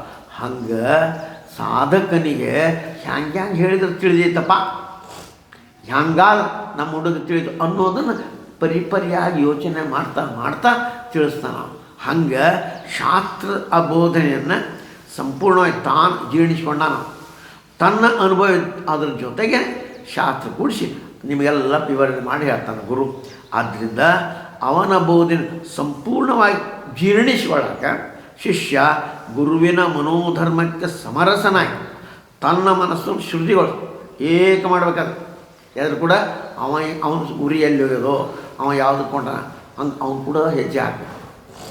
ಇಲ್ಲಿ ಕಡೆಗೆ ಅವ್ನು ಯಾವ ಭಾವ ಹೇಳ ಆ ಭಾವನ ಅರ್ಥ ನಾವು ಆ ಭಾವನ ನಮ್ಮನ್ನು ಏರಿಸ್ಕೊಂಡು ನಮ್ಮ ಮಟ್ಟವನ್ನು ಏರಿಸ್ಕೊಂಡಂತ ಇಲ್ಲಿದ್ರೆ ಅವ ಒಂದು ದಿಕ್ಕಿಗೆ ನಾವೊಂದು ದಿಕ್ಕಿಗೆ ಅನ್ನಣಿಗೆ ಅವನ ಅನುಭವವನ್ನು ತಿಳ್ಕೊಳ್ಳೋಂಥ ಸಾಮರ್ಥ್ಯ ನಮ್ಮದು ಬರ್ಬೇಕಾರೆ ಅವನ ಅಂತರ್ಹಾಣಿನ ತಿಳಿಬೇಕಾರೆ ಆ ಒಂದು ಯೋಗ್ಯತೆಯನ್ನು ನಾವು ಪಡ್ಕೋಬೇಕು. ಖರೆ ತಿಳ್ಕೊ, ಉಂಡ್ಯೋ ತುಪ್ಪನೋ ಬೆಲ್ಲೋ ಗೋಡಂಬಿಯೋ ದ್ರಾಕ್ಷಿ ಖರೆ ಚಲೋ, ಆದ್ರೆ ಪಚನ ಆದ್ರೆ ಚಲೋ. ಪಚನ ಮಾಡೋಂಥ ಸಾಮರ್ಥ್ಯ ನಿಂತು ಅವ್ನು ಪಚನ ಮಾಡ್ಕೊತ ಸಾಮರ್ಥ್ಯ ಬೆಳೆಸ್ಕೋಬೇಕು. ಯೋಗಾಸನ ಮಾಡೋ, ಪ್ರಾಣಾಯಾಮ ಮಾಡೋ ಎಲ್ಲ ಮಾಡ್ಕೊಂಡು ಆ ಪಚನ ಆದರೆ ಆರೋಗ್ಯಕ್ಕೆ ದಗ್ತಿ. ಇಲ್ಲಿಕ್ರೆ ಆ ಪಚನ ಮಾಡ್ಕೋ ಶಕ್ತಿ ಇರ್ಲಿಕ್ರೆ ಇಟ್ಲ ಒಳಗಿಂದ ಇಲ್ಲಿಕ್ಕೆ ಹೊರಗಿಂದ ಹೋಗ್ಕತಿ. ಪಚನ ಮಾಡ್ಕೋ ಶಕ್ತಿ ಎಷ್ಟು ಅದನ್ನು ಬೆಳೆಸ್ಕೋಂತ ಗುರು ಹೇಳ್ತಾನೆ. ಆದರೆ ಅವೇನು ಹೇಳ್ತಾನೆ, ತಗೋ ಸಿಕ್ಕೈತಿ ತಿನ್ನು ಅದನ್ನು ಹೆಂಗೆ. ಅದಕ್ಕಲ್ಲೇ ತನ್ನ ಗುರು ಶಿಷ್ಯ, ಆ ಶಿಷ್ಯನು ಗುರುವಿನ ಮನೋದ ಸಮರಸ ಏಕಾಗ ಅವನು ಕೂಡ ಏಕಾದಾಗ ನಮ್ಗೆ ಅದರ ರಸ ತಿಳಿಸಿ ಗೊತ್ತಾಗಿ ಹೆಂಗಪ್ಪ. ಸಂಗೀತಗಾರ ಅವ್ನು ಕೂಡ ನಾವು ಏಕಾದಾಗ ಆ ಸಂಗೀತಗಳು ಅದ್ರ ಮಜಾ ಇಲ್ಲಿಕ್ರೆ ಅವನು ಹೇಳ್ತಾನೆ ಕಿವುಡಿನ ಕಿನ್ನರಿ ಬಾರಿಸಿ ಏನಾಗೋದು ಹಂಗೆ ಹಾಕ್ಯದ ಬಾಳೆ ಹಂಗಾಗ್ತ ಅವ್ನ ಮನೋಧರ್ಮ ಸಮರಸ ಏಕಾಗಿ ಗುರುವಿನ ಜೊತೆ ಏಕ ಹಾಕ್ಕೊಂಡು ತನ್ನ ಮನಸ್ಸು ಶ್ರುತಿಗಳು ಅದು ಕೂಡ ಹೊಂದಿಸ್ಬೇಕು ನೋಡಿ ಆಗ ಅವಾಗ ಏನಾಗ್ಯದಪ್ಪ ಅವಾಗ ಹೇಳ್ತಾರೆ ಅವರು ಗುರುವಾಕ್ಯದ ಭಾವಾರ್ಥ ಒಳಗೆ ಹೌದಲ್ಲ ಅಂತ ಒಳಗೆ ಸ್ಫುರಣ ಆ ಸ್ಫುರಣ ಆಗ್ಬೇಕಾದ್ರೆ ಅವನ ಜೊತೆಗೆ ಅಂದ್ರೆ ಆ ಸಾಮರ್ಥ್ಯವನ್ನು ಬೆಳೆಸ್ಕೊಂಡು ಆ ಸಾಮರ್ಥ್ಯವನ್ನು ಬೆಳೆಸ್ಕೊಂತ ಹೋದಾಗ ಹೌದಲ್ಲ ಅಂತ ಅನ್ನಿಸ್ತದೆ. ಹಂಗೆ ಈ ರೀತಿ ನೇರವಾಗಿ ಗುರುವಾಕ್ಯ ಅರ್ಥಗ್ರಹಣ ಕ್ರಮವನ್ನೇ ಇದಕ್ಕನ ಶ್ರವಣ ಅಂತ. ಶ್ರವಣ ಕೇಳೋದಂದ್ರೆ ಅದಕ್ಕೆ ಕೇಳೋದನ್ನ ಅದು ಇಳಿಸಕ್ಕೆ ಸಾಕು. ಹೌದಪ್ಪ ಇದು ನನಗೆ ಹೇಳ್ತಾರೆ, ಇಲ್ಲಿ ಕಿವಿ ಕೇಳ್ತದೆ, ಗುರು ಹೇಳ್ದಂಗೆ ಮಾಡಬೇಕಾಗಿದೆ, ಆ ಸ್ಥಿತಿಗೆ ಮುಟ್ಟಬೇಕು. ಅದಕ್ಕೆ ಗ್ರಹಣ ಅಂತ ಸಹ ಮಾಡೋದು ಶ್ರವಣ ಅಂತ. ಶ್ರವಣವನ್ನು ಗ್ರಹಣ ಅಂದರೆ ಶ್ರವಣದಿಂದ ಹೇಳಿದ ಮಾತನ್ನು ಒಳಗೆ ತಿಳ್ಕೊಬೇಕಾಗಿದೆ, ಅದರಂತೆ ನಡ್ಕೋಬೇಕಾಗಿದೆ. ಅದಕ್ಕೆ ಶ್ರವಣದಿಂದ ತಿಳಿದಿದ್ದನ್ನು ಮನಸ್ಸಲ್ಲಿ ಮತ್ತು ಅದಕ್ಕೆ ಮನ ಅವ್ನು ಕೇಳ್ತಾನೆ, ಹೌದಪ್ಪ ಈಗ ನನಗೆ ಯಾಕೋ ಹೌದು ಹಂಗಾರೆ ಹೆಂಗಪ್ಪ ಅವನು ಹೇಳಿದ ಖರೆ, ನನ್ನಲ್ಲಿ ಆ ಸಾಮರ್ಥ್ಯ ಇಲ್ಲ, ಆ ಸಾಮರ್ಥ್ಯನ ಬೆಳೆಸಬೇಕು ಅಂತ ಹಂಗಾರೆ ಗುರುಗಳು ಹಿಂಗೆ ಹೇಳಿದರು. ಈಗ ಹೇಳಿದ್ರಪ್ಪ ಶರೀರ ನೀನಲ್ಲ, ನೀನು ಹುಟ್ಟಿನವಲ್ಲ, ನೀ ಹುಟ್ಟಿಲ್ಲ ಅಂದ್ಬಿಟ್ಟು ನೀ ಸಾಯೋದಿಲ್ಲ ಅಂತ ಹೇಳಿದರು. ನಾನರ ಈ ಶರೀರನ ಕಡೆಯ ತಿಳ್ಕೊಂಡೇನಿ, ಮನನ ಮಾಡ್ಕೋದು ನಾ ತಿಳ್ಕೊಂಡೇನಿ, ಅವರ ಅಲ್ಲ. ಮತ್ತು ಅದಕ್ಕೆ ಹೆಂಗೆ ಹೇಳ್ತಾರಪ್ಪ ಹಂಗಾರೆ ಇವರು ಅಂತಂದ್ರೆ ವಿಚಾರ ಹೌದು ಅವ್ರು ಹೇಳಿದ ಕರೆ ಹೆಂಗಪ್ಪ ನೋಟ್. ನಾನು ಹಂಗಾರೆ ನಮ್ಮಪ್ಪ ಇಷ್ಟನೇ ತಾರೀಕು ಹುಟ್ಟಿದಪ್ಪ ಅಂತಾನೆ ಸಾಲಾಗ ನನ್ನ ಜನ್ಮ ತಾರೀಕು ವರ್ಷ, ಹಂಗಾರೆ ಅದಕ್ಕಿಂತ ಮುಂಚೆ ನಾ ಇದ್ದಿದ್ದಿಲ್ಲ ಅನ್ನಂಗೆ ಆತಲ್ಲ ಗ್ಯಾರಂಟಿ ಅದು ಏನಂತ, ಅದಕ್ಕಿಂತ ಮುಂಚೆ ಯಾವುದಿದ್ದಿಲ್ಲ, ನಾ ಇದ್ದಿದ್ದಿಲ್ಲ ಅಂದರೆ ನನ್ನ ಶರೀರ ಇದ್ದಿದ್ದಿಲ್ಲ, ನನ್ನ ಶರೀರ ತಿಳ್ಕೊಂಡೇನೆ, ಈ ಶರೀರ ನಾ ಇದ್ದಿದ್ದಿಲ್ಲ. ಆಮೇಲೆ ಆ ಶರೀರ ಏಟಿತ್ತು ಸಣ್ಣ ಹುಟ್ಟಿದಾಗ ಸೂಕ್ಷ್ಮ ಐತಿ, ಮುಟ್ಬೇಡ ಅಂತಿದ್ರು. ಸೂಕ್ಷ್ಮ ಅಂತ ಶರೀರ ಅದನ್ನು ನನಗೆ ಆಗಲ್ಲ, ಹಂಗಾರೆ ದೊಡ್ಡದು ಅದನ್ನು ಆಗಲ್ಲ. ಯಾಕಂದ್ರೆ ಕೂಸಿದ್ದಾಗ ನೀ ಹಿಂಗಿದ್ದಿ ಅನ್ನೋ ಏನಪ್ಪ ಭಾಳ ಅಳ್ತಿದ್ದಪ್ಪ ನೀನು ಅಂತ ಅವಾಗ ನಾ ಇದ್ದೆ ಆಗ ನಾನು ಅಳ್ತಿದ್ದೆ ಅಂತ. ದೊಡ್ಡವನ ಗಿಡಮಂಗನ ಆಟ ಆಡೀನಿ, ಆ ನಾಯನು ಆಸೆ ಅದು ಸರಿ ಹೋತು, ತರುಣ ಬಂತು ಅದು ಹೋತು ನೋಡಿ. ಮುಪ್ಪಾವಸ್ಥೆ ಬಂದದ, ಅನೇಕ ಮುಪ್ಪಾವಸ್ಥೆ ಬಂದವರು ನೋಡೀನಿ. ಆ ಶರೀರ ನಾನು ಹಂಗಾರೆ ತರುಣಾವಸ್ಥೆ ಒಳಗಿದ್ದಾವ ನಾನು, ಶರೀರ ನಾನಲ್ಲ, ಆ ಶರೀರ ಹೋತು, ಅದು ಶರೀರ ನಾನು ಹಂಗೆ ಮುದುಕಾದ್ಮೇಲೆ ಅದು ಮುದುಕ ನಾನಲ್ಲ. ಯಾಕೆ ಮುಪ್ಪಾವಸ್ಥೆನೂ ಹೋದವ್ರು ಅದಾರ, ಮುಪ್ಪಾವಸ್ಥೆ ಹೋದ್ಮೇಲೆ ಸತ್ತು ಹೋಗ್ತಿ ಅಂತಂದ್ರೆ ಶರೀರ ಸಾಯ್ತದೆ, ನಾ ಯಾಕೆ ನಾ ಸಾಯಂಗಿಲ್ಲ ಅಂದರೆ ಮಂದಿ ಹೇಳ್ತಾರಲ್ಲ ನೋಡಿ ಏನಂತ, ಪುಣ್ಯವಂತಪ್ಪ ನೀನು ಮುಂದಿನ ಜನ್ಮ ಚಲೋ ಬರ್ತದಪ್ಪ ಅಂತ ಹೇಳೋದು. ಹೌದು ಅಂದರೆ ಹಿಂದಿನ ಜನ್ಮನೂ ನಾ ಅದೇನಿ, ಅರ್ಥಾತ್ ಯಾವ ಶರೀರ ಇದ್ದೆ ಅಂತ ನಾ ಅದೇನಿ. ಇವು ಅಂದ್ರೆ ಶರೀರ ಇಲ್ಲ ಅಂತ ಗುರುಗಳು ಹೇಳ್ತಾರೆ. ಹೌದಪ್ಪ ಈ ಥರ ಇದಕ್ಕೆ ಮನನ ಅಂತ ಅವ್ರು ಹೇಳಿದ್ದನ್ನು ಹೌದಲ್ಲ ಈ ಥರ ಅದಕ್ಕೆ ಅನುಕೂಲವಾಗಿ ತರ್ಕ ಮಾಡೋದು. ಯಾವುದಕ್ಕೆ ಗುರು ಹೇಳೋದಕ್ಕೆ ಅನುಕೂಲ, ಹೌದಪ್ಪ ಗುರು ಹೇಳಿದ ಪಟಾಯಿಸ್ಕೊಂಡು ಹೌದು ನೋಡು ಶರೀರ ಈ ಖರೆ ನೋಡೋರು ಹೇಳಿದ್ರು. ಹಿಂಗೆ ಮನಸ್ಸಿಗೆ ತಂದ್ಕೊಂಡು ಆ ವಿಚಾರ, ಅದಕ್ಕೆ ತಿಳಿದು ಮನಸ್ಸಿನಲ್ಲಿ ಮತಿಸಿ ಹೆಂಗೆ ಅಂತ ವಿಚಾರ ಮಾಡಿ ಆಲೋಚನೆ ಮಾಡಿ ಇದಕ್ಕೆ ಮುಂದಿನ ಹಂತ ಇದು ಶ್ರವಣ ಕೇಳೋದಕ್ಕಿಂತ ಮುಂದಿನ ಹಂತ ಅದು ಮನನ ಅಂತ ಶಾಸ್ತ್ರ. ಅಂದರೆ ಮನಸ್ಸಿನಿಂದ ಇನ್ನಷ್ಟು ಮತಿಸಿದ್ರೆ ಕಡುಬಲ್ ಹೆಂಗೆ ಕಡಿತಾರ ಅದು ಹಂಗೆ ಮಾಡ್ಕೊಂಡು ಹಂಗೆ ಮನದಿಂದ ಗುರು ತನ್ನ ಮನುಷ್ಯ ಆಳಕ್ಕೆ ಇಳಿದು ಅದು ತನ್ನ ಹೇಗಾಗತ್ತದೋ ಅದು ಹೌದಲ್ಲ, ಅವ್ರು ಹೇಳಿದ್ದು ಬರೋಬ್ಬರಿ ಅಲ್ಲ, ಹೌದು ಅವ್ರು ಹೇಳಿದ ಖರೆ ಆಯ್ತು, ನಾ ಹಿಂಗೆ ತಿಳಿದಿದ್ದೆ, ಇಲ್ಲಿ ತನಕ ನಾ ತಿಳಿದೆ ಅಂಥೇಳಿ ಆವಾಗ ತರ್ಕ ವಿತರ್ಕ ಮನಸ್ಸಿಂದ ವಿಚಾರ ಮಾಡ್ಕೊಂಡು ಹೌದು ಅಂತ ನಿಶ್ಚಯ ಮಾಡಿ ಏನೋ ಶರೀರ ನಾನಲ್ಲ, ಶರೀರ ನಾನು ಅಲ್ಲ ಅಂತಂದು ಕೂಡಲೇ ಶರೀರ ನಾನಲ್ಲ ಅಂತಂದು ಅಂತಾತ.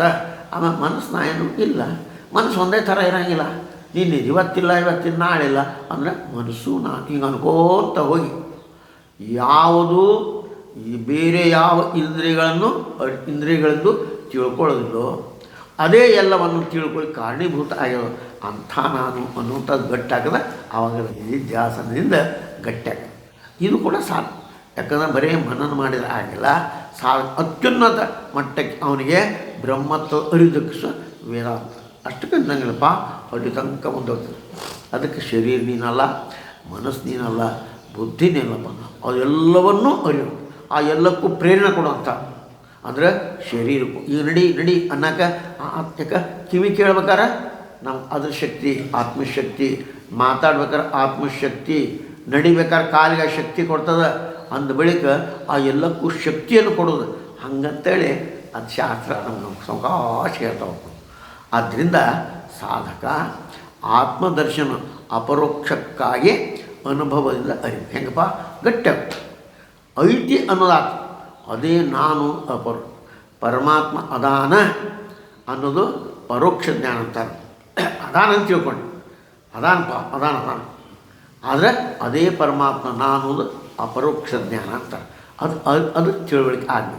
ಆಗ ಅವಿದ್ಯಾಜನ್ಯ ಅಧ್ಯಾಸ ಶರೀರ ನಾನು ಅಂತಿದ್ದಲ್ಲ, ಇದು ಹೋಗ್ಬಿಡ್ತದೆ. ಅವಿಚ್ಛಿನ್ನವಾದ ಬ್ರಹ್ಮಚರ್ಯ ಒಂದೇ ಥರ ಅದನ್ನು ವಿಚಾರ ಮಾಡ್ತಾಯಿಲ್ಲ. ಒಂದು ದಿವಸದಲ್ಲ, ಅನೇಕ ದಿವಸ ಅದೇ ಮಾಡ್ತಾಯಿದ್ರೆ ವೃತ್ತಿಪ್ರವಾದ ಮೂಲಕ ಅವಾಗ ಹೌದಲ್ಲ ನಾನು ಬ್ರಹ್ಮಸ್ವರೂಪ, ನಾನು ಅದು ಗಟ್ಟ. ಯಾಕಪ್ಪ ಇಲ್ಲಿ ತನಕ ಆ ಶರೀರ ಅದು ಗಟ್ಟಾಗಿ ನಿಮ್ಮ ಇನ್ನೀನು ಕಣ್ಣು ಇನ್ನೀನು ಮೂಗು ಅದು ನೀನು ಅಂತ ಬಾ ಹೋಗು ಅಂತಾರೆ. ಅದಕ್ಕನಲ್ಲೇ ಹೆಸರಿಡ್ಬೇಕಾರೆ ಏನೇನು ಹೆಸರು ಗೊತ್ತಾರೆ. ಎದು ಗೊತ್ತಾರೆ ತಪ್ಪದ ಅವನು ಚಿನ್ಮಯ ಮೂರ್ತಿ ಅದಾನ, ನೀ ಗಂಗಪ್ಪ ಕಲ್ಲಪ್ಪ ಅಂತ ಕರಿತಿಲ್ಲ ಅಂತ ಗೊತ್ತಾರೆ. ನಾನು ಜ್ಯೋತಿಯ ಕಂದ ನೀನು, ಆ ಪರಬ್ರಹ್ಮ ಜ್ಯೋತಿ ಕಂದ, ಅದಕ್ಕೆ ಜ್ಯೋತಿ ಕಂದ ನೀ ಕಲ್ಲಪ್ಪ ಮಲ್ಲಪ್ಪ ಹೆಸರು ಸಾಂಕೇತಿಕವಾಗಿ ಅದನ್ನು ಮಾಡ್ತಾರೆ. ಏಕಾಗ್ರ ಮನಸ್ಸು ಆತ್ಮದರ್ಶನಕ್ಕೆ ಯೋಗ್ಯ, ಅದನ್ನೇ ಚಿಂತನೆ. ಈಗೇನಿದೆ ಅದ್ರ ಚಿಂತನೆ ಮಾಡೋಲ್ಲ. ಒಂದು ಸ್ವಲ್ಪ ಶಾಸ್ತ್ರ ಕುಂತಾಗ ಆಮೇಲೆ ಮತ್ತೆ ಅದರದ್ದೇ ಹೌದು ನಾ ಪರಬ್ರಹ್ಮ ಸ್ವರೂಪ ಅದು ಗಟ್ಟೆ. ಈ ರೀತಿ ಧ್ಯಾನ ವೇದಾಂತೊಳಗೆ ಅವಳೆ ನಿಧಿಧ್ಯಾಸನ ಅಂತ ಕರಿ.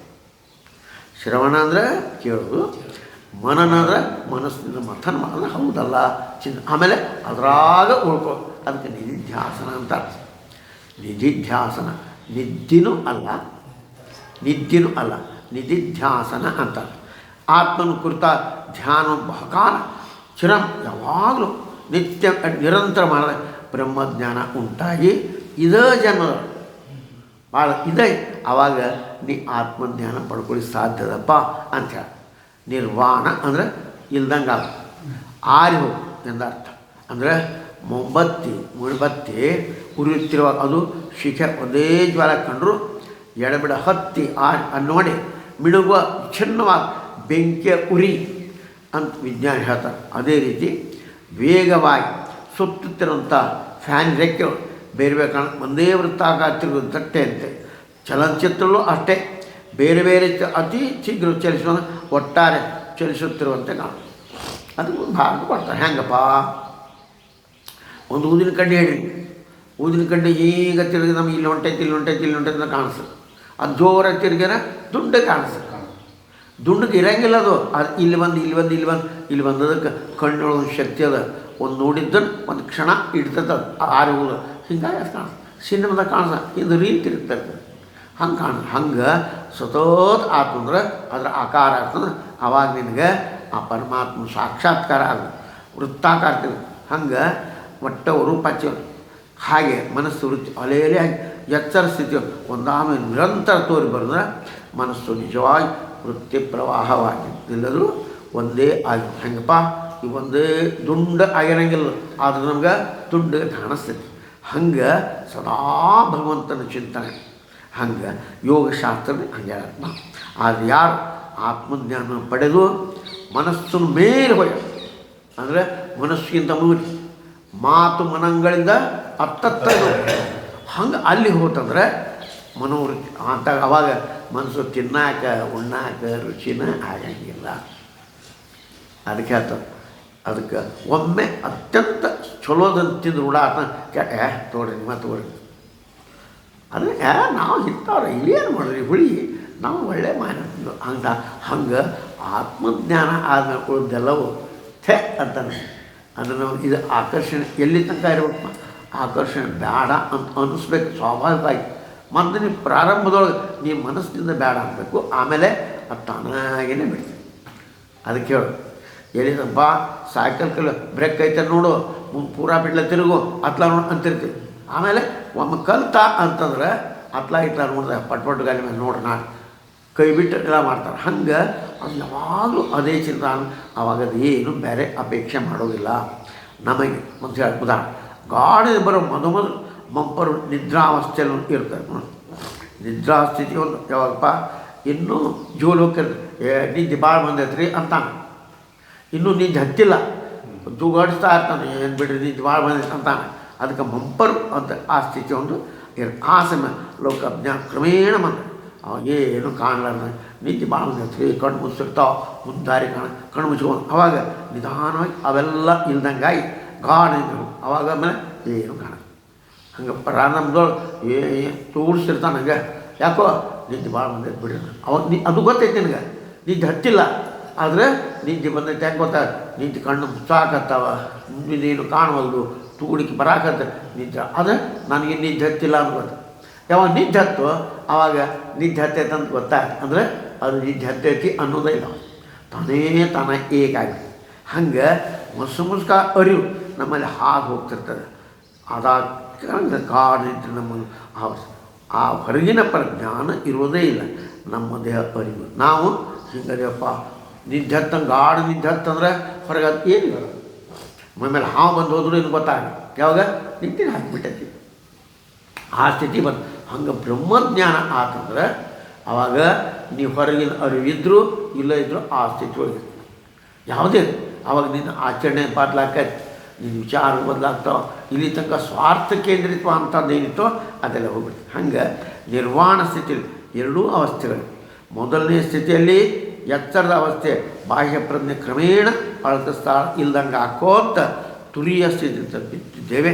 ನಮ್ಮಲ್ಲಿ ಅಸ್ಪಷ್ಟವಾದ ಆ ಸ್ಥಿತಿಯನ್ನು ಅಹಂಭಾವ, ಆಮೇಲೆ ಮುಂದೆ ಅಹಂ ಬ್ರಹ್ಮಾಸ್ಮಿ, ಅದುಗಳಿಗೆ ಸೂಕ್ಷ್ಮ ನಾನು ಬ್ರಹ್ಮನಿದ್ದೇನೆ ಅನ್ನೋದು ಕೂಡ ಹೋಗಿ ಸ್ವಾಭಾವಿಕವಾಗಿ ಅಲ್ಲಿ ಉಳಿತು. ಹೆಂಗಪ್ಪ, ಈಗ ಬಿಜಾಪುರದಾಗ ಒಬ್ಬ ಡಾಕ್ಟ್ರ್ ಇದ್ದ, ಫೋನ್ ಹಲೋ ಡಾಕ್ಟರ್ ಮಹೇಂದ್ರ ಅಂತಿದ್ದ, ನೀ ಯಾರಪ್ಪ ಅಂತ ಕೇಳ್ತಿದ್ದಿಲ್ಲ ಅವರು ಅಂತಿದ್ದ. ಅವಾಗ ಹಂಗಾರೆ ನಾನು ಇಂಥವ ಅಂತ ನಿನ್ನ ಹೆಸರು ಬಾಯ್ಪಾಟ್ ಮಾಡ್ತಿರ್ತೇನೆ ಇಲ್ಲ, ಅದರ ಅರಿವದ ನಾನು ನಾನು ಇಂಥವ ಅಂತ ಇಲ್ಲ, ಸ್ವಾಭಾವಿಕ. ಅಕಸ್ಮಾತ್ ಪ್ರಸಂಗ ಬಂದಾಗ ನೀವು ಯಾಕೆ ಹಿಂಗ್ರಿಪ್ಪ ನಾವು ಅಂತ ಹೇಳ್ತೀವಿ. ಹಂಗೆ ಆ ಸ್ಥಿತಿ ಬ್ರಹ್ಮಸ್ಥಿತಿ, ನಾನು ಬ್ರಹ್ಮ ಅಂದ್ಕೊಳ್ಳೋದಿಲ್ಲ, ಆ ಸ್ಥಿತಿ ಗಟ್ಟಿರ್ತದೆ. ಅದಕ್ಕೆ ಸವಿಕಲ್ಪ ಸಮಾಧಿ ಅಂತ ಯಾವುದು ತನ್ನ ಅರಿವಿದ್ದು ಹೇಳುತ್ತಾರೆ. ಸಮಾಧಿ ಸ್ಥಿತಿ ಇನ್ನೂ ಮುಂದೆ ಅಹಂಭಾವ ಸಂಪೂರ್ಣ ಅಳಿಸೋದು. ನಾನು ಹೇಳ್ಕೊಳ್ಳೋದು ಅಹಂಭಾವ, ನಾನು ಅಂದರೆ ಇಲ್ಲಿ ತನಕ ಶರೀರ ಅಂತ ಅದು ಹೋಗ್ಬಿಡ್ತೀವಿ. ಶರೀರದಲ್ಲಿ ಆ ಬ್ರಹ್ಮಸ್ಥಿತಿ ಅನ್ಕಾಂತ ಹೋಗ್ಕೊಂಡು ಹೆಂಗೆ ತೂಗುಡಿ ಬಂದ ನಿದ್ದೆ ಬಂದೈತ್ರಿ ಅಂತಾನೆ, ನಿದ್ದೆ ಮಾಡಾಕತ್ತೇನೆ ಅಂತಾನೆ ಇಲ್ಲ. ಅಂದರೆ ನಿದ್ದೆ ಪೂರಾ ಹತ್ತಿದ ಮೇಲೆ ನಾನು ನಿದ್ದೆ ಮಾಡಾಕತ್ತೇನೆ ಅನ್ನೋದೇ ಇಲ್ಲ ಆಸ್ತಿ. ಹಂಗೆ ಆ ಬ್ರಹ್ಮಸ್ಥಿತಿಯೊಳಗೆ ಹೋದ್ರೆ ನಾನು ಬ್ರಹ್ಮನಿದೆ ಅದು ಸ್ಥಿತಿನೂ ತಾನಾಗಿ ಉಳ್ಕೊಂಡ್ಬಿಡ್ತಾನೆ. ಹಂಗೆ ಅಹಂಭ ಪೂರ್ಣ ಅಳಿಸೋದು ಅನಂತ ಆನಂದ ಏಕ ಹೆಂಗೆ ನಿದ್ದೆ ಹಚ್ಚಿ ಆನಂದ ಆನಂದ. ಅದರಿಂದ ಹೇಳ್ತೀನಿ, ಏನು ರೀ ಆರಾಮ್ ನಿದ್ದೆ, ಯಾರು ನಿದ್ದೆ ಆಗಿದ್ದಿಲ್ಲ ಮಸ್ತ್ ಆತು ನೋಡ್ರಿ ಅಂತೀವಿ. ಆ ಯೋಗದ ಪರಾಕಾಶ ಅದೇ ಕೊನೆಯ ಸ್ಥಿತಿಪ್ಪ. ಯೋಗಿಯ ಪರಮ ಗುರಿ ಅದೇ ಆತ್ಮ ಅನುಭವ ಹಂಗೆ ಇರ್ತದಪ್ಪ. ಅದು ನಿರ್ವಿಕಲ್ಪ ಸಮಾಧಿ ಅಂತ. ಸ್ವಲ್ಪ ಎಚ್ಚರ ಇರುವಂಥದ್ದು ಅದು ಸವಿಕಲ್ಪ ಸಮಾಧಿ ಅಂತಾರೆ. ಏನೂ ಇಲ್ಲ, ತಾನಾಗಿರೋದು ನಿರ್ವಿಕಲ್ಪ ಸಮಾಧಿ. ಈ ರೀತಿಯ ಆತ್ಮದರ್ಶನ ಅಥವಾ ಈಶ್ವರ ದರ್ಶನ ಒಂದು ಸಲ ಆದಮೇಲೆ ಯೋಗಿ ಪುನಃ ಕೆಳಮಟ್ಟ ಸಂಸಾರ ಬರೋದಿಲ್ಲ. ಒಮ್ಮೆ ಅದು ಬಂತ ಆ ಸ್ಥಿತಿ ಬಂತ ಆಮೇಲೆ ಮರುವಾಕ್ಯತೆ ಇಲ್ಲ. ಒಮ್ಮೆ ಆ ಸ್ಥಿತಿ ಅಂದರೆ ಆತ್ಮಸ್ವರೂಪ ನಾನು ಅಂತ ಬರೆದ ಮೇಲೆ ಆಮೇಲೆ ಇಲ್ಲ, ಹೋಗೋದೇ ಇಲ್ಲ, ತಾನಾಗಿ ಹೋಗ್ಕೊಂಡ್ಬಿಡ್ತಾನೆ. ಅಂದರೆ ಇದು ಹೋಗ್ತದಪ್ಪ ಹೆದರಿಕೆ ಇಲ್ಲ, ಅದು ಹೋಗೋಕ್ಕೆ ಸಾಧ್ಯವೇ ಇಲ್ಲ. ಅಂಥ ಸ್ಥಿತಿ ಬಂದು ಆ ದುಃಖ ಎಲ್ಲ ಸಂಪೂರ್ಣವಾಗಿ ನಾಶ ನಿರಂತರ ಆನಂದ ಸ್ಥಿತಿ ಹೋಗಿ. ಹಂಗೆ ಆತ್ಮ ಸಾಕ್ಷಾತ್ಕಾರದ ಈ ದಿವ್ಯ ಯಾತ್ರಾ ಇದು ಇದೇನದ ಹುಟ್ಟಿಂದ ಮತ್ತು ಎಲ್ಲಿಂದ ಬಂದು ಅಲ್ಲಿ ಹೋಗೋದು ಇದು ಯಾತ್ರಾ. ದಿವ್ಯ ಯಾತ್ರೆ ವಿವಿಧ ಹಂತಗಳನ್ನು ಅಲ್ಲೇ ವಿವರಿಸಲ್ಲದೆ ಅಂತಿಮ ಗುರಿಯನ್ನು ಅದರ ಅನುಭವವನ್ನು ಶಂಕರಾಚಾರ್ಯ ಸ್ಪಷ್ಟವಾಗಿ ಇಲ್ಲಿ ತಿಳಿಸ್ತಾ ಇದ್ದಾರಪ್ಪ. ಅಲ್ಲದೆ ಈ ನಿರ್ವಾಣ ಸ್ಥಿತಿಯ ಮುಂದೆ ಯಾವುದೋ ಕಾಲ ಸ್ವರ್ಗವೇ ಇತ್ಯಾದಿ ಎಲ್ಲಿಯೋ ಇರುವ ಲೋಕ ಮರಣ ಸಂಭವಿಸೋ ಅನುಭವ ಅಲ್ಲ, ಇದು ಸತ್ಮೇಲೆ ಸಿಗೋದಲ್ಲ.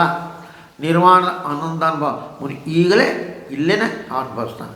ಶಂಕರಾಚಾರ್ಯ ಅದನ್ನು ಮನಗಟ್ಟು ಮಾಡಿ ತೋರಿಸ್ತಾರೆ. ಮುನಿ ಅನ್ನೋದಕ್ಕೆ ಮನನಾಥ್ ಮುನಿ, ಮುನಿ ಅದಕ್ಕೆ ಮನನಾಥ್, ಅವ ಮನನ ಮಾಡ್ತಾ ಇರ್ತಾನೆ, ಮುನಿ ಅಂತಾರೆ.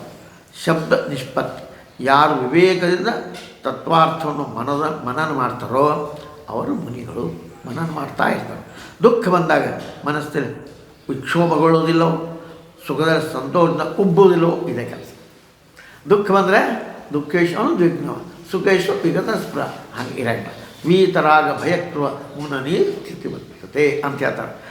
ರಾಗ ಭಯ ಕ್ರೋಧ ಎಲ್ಲ ಇರುವುದಿಲ್ಲ ಅವನಿಗೆ, ಅಂಥ ಸ್ಥಿತಪ್ರಜ್ಞೆ ಅವ್ನು ಮುನಿ ಅಂತಾರಪ್ಪ ಅಂತ ಭಗವದ್ಗೀತೆ ಅವ್ರು ಹೇಳ. ಅದಕ್ಕೆ ಅಂಥದನ್ನು ಹೇಳಿ ಮುಂದೆ ಉದ್ಬೋದ್ಧವ್ಯಂ ತವೇದಾನಿ ಆತ್ಮಾನಾತ್ಮ ವಿವೇಚನ ತದುಚ್ಯತೆ ಮಯಾ ಸಮ್ಯಕ್ ಶ್ರುತ್ವ ಆತ್ಮ ಅವಧಾರ